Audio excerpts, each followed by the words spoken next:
கண்ணியத்திற்குரிய சகோதரர்களே, அல்லாஹ்வினால் நமக்கு தரப்படக்கூடிய நிஅமத்துகள் நிறைய இருக்கின்றன.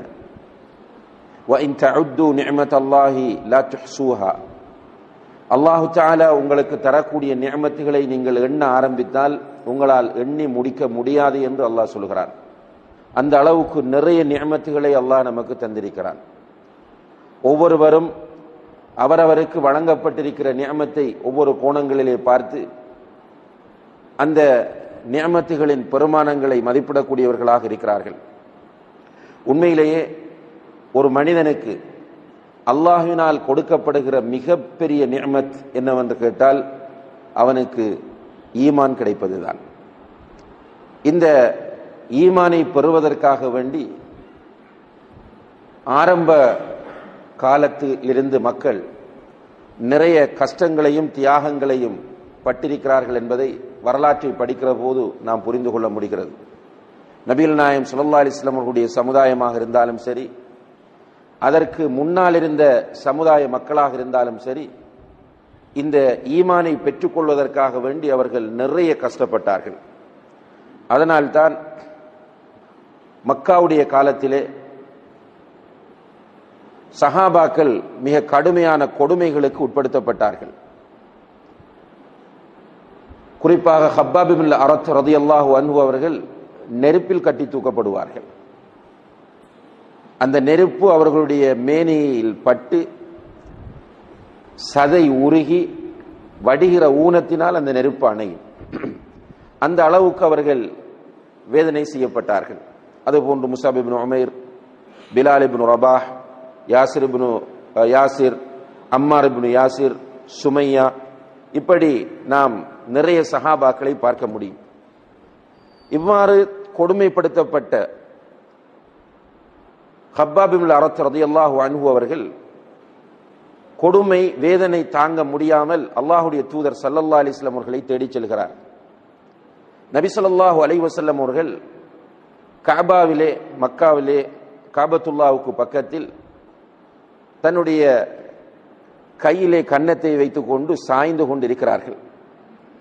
பக்கத்திலே போய் உட்கார்ந்து ஹப்பாப் ரலியல்லாஹு அன்ஹு அவர்கள் தனக்கு நிகழக்கூடிய கொடுமைகளை சுட்டிக்காட்டி, அலா தஸ்தன்சிரு லனா அலா தஜ்உல்லாஹ லனா, அல்லாஹ்வுடைய தூதரே, எங்களுக்காக நீங்கள் பிரார்த்திக்க மாட்டீர்களா? எங்களுக்காக நீங்கள் அல்லாஹ்விடத்திலே உதவி தேட மாட்டீர்களா என்று கேட்கும்போது அல்லாஹ்வுடைய தூதர் ஸல்லல்லாஹு அலைஹி வஸல்லம் அவர்கள் நிமிர்ந்து உட்கார்ந்தார்கள். உட்கார்ந்தவர்கள் சொன்னார்கள், உங்களுக்கு முன்னால் இருந்தவர்கள் இந்த ஈமானுக்காக வேண்டி மிக கடுமையாக கொடுமைப்படுத்தப்பட்டிருக்கிறார்கள். அவர்களுடைய தலைகளில் வாழ் வைக்கப்பட்டு இரண்டாக பிளக்கப்பட்டிருக்கிறார்கள். அவர்களுடைய உடம்புகள் இரும்பு சீப்புகளினால் வாரப்பட்டிருக்கின்றன. அவர்கள் அந்த ஈமானில் உறுதியாக இருந்தார்கள் என்று நெருப்பில் கட்டை தூக்கப்பட்ட ஹப்பாப் ரலியல்லாஹு அன்ஹு அவர்களை பார்த்து அல்லாஹ்வுடைய தூதர் ஸல்லல்லாஹு அலைஹி வஸல்லம் அவர்கள் சொல்கிறார்கள்.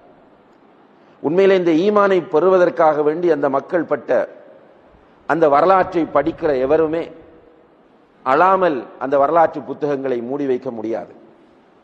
அந்த அளவுக்கு கடுமையான சோதனைகளையும் கஷ்டங்களையும் வேதனைகளையும் பட்டுத்தான் ஈமானை அவர்கள் பெற்றார்கள், பாதுகாத்தார்கள். ஆனால் நமக்கு இந்த ஈமான் மிக இலகுவாக கிடைத்திருக்கிறது. இந்த ஈமான் இலகுவாக கிடைத்ததனால் நமக்கு ஈமானுடைய பெருமதி புரியாமல் இருக்கிறது.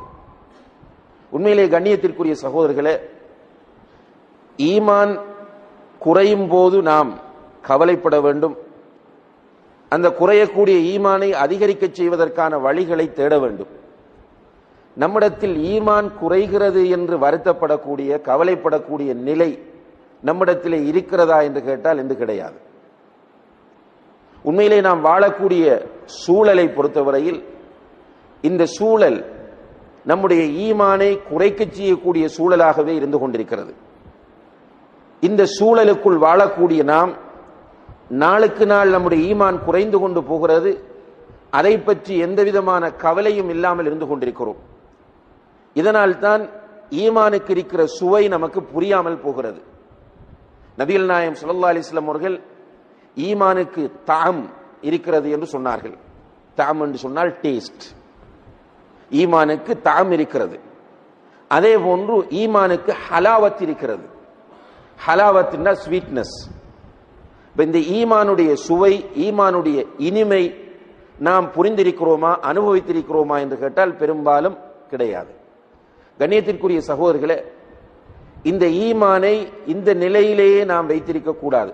உண்மையிலேயே நாம் பயணிக்கக்கூடிய இந்த முறையில் பயணிப்போமாக இருந்தால் கடைசியிலே ஈமான் இல்லாத நிலையில் மௌத்தாகக்கூடிய ஒரு நிலை கூட வந்துவிடும். அல்லாஹ் நம் அனைவரையும் பாதுகாக்க வேண்டும்.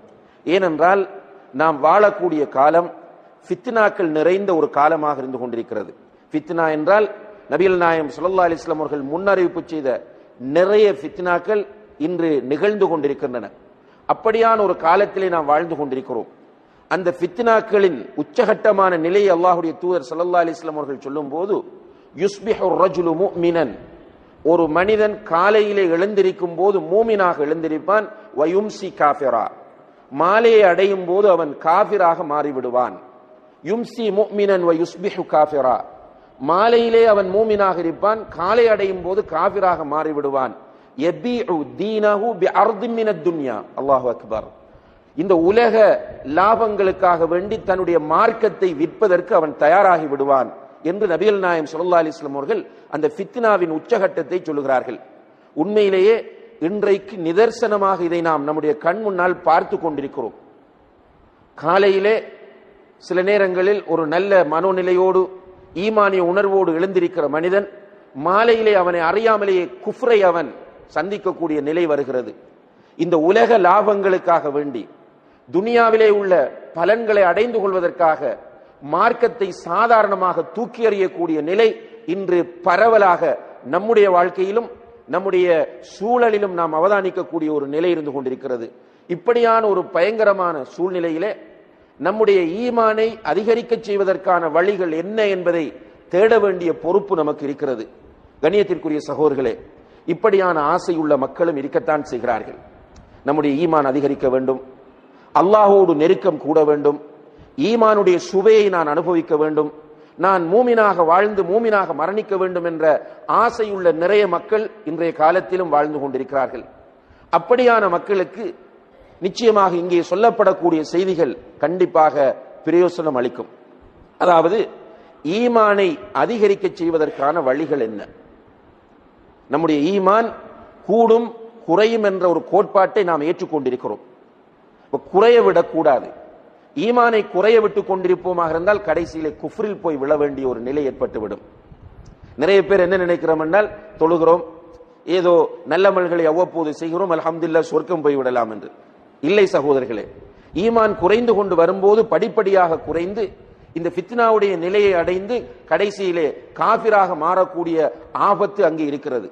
எனவே ஒவ்வொருவரும் அவருடைய ஈமானை அதிகரிக்க செய்வதற்கான வழிகளை அறிந்து அதில் பயணிக்க வேண்டிய தேவை இருக்கிறது. அந்த வகையிலே இன்றைய இந்த வகுப்பிலே ஈமானை அதிகரிக்க செய்வதற்கான ஒரு சில வழிகளை எனக்கும் உங்களுக்கும் பயன் தருவதற்காக வேண்டி நினைவூட்டலாம் என்று நினைக்கிறேன். அதிலே முதலாவது வழி, நம்முடைய ஈமானை நாம் அதிகரிக்க செய்ய வேண்டுமாக இருந்தால் முதலாவது வழி, கண்ணியத்திற்குரிய சகோதரர்களே, இஸ்லாமிய கல்வி. ஈமானை அதிகரிக்க செய்வதற்குரிய மிக பிரதானமான வழியாக இதுதான் இருந்து கொண்டிருக்கிறது.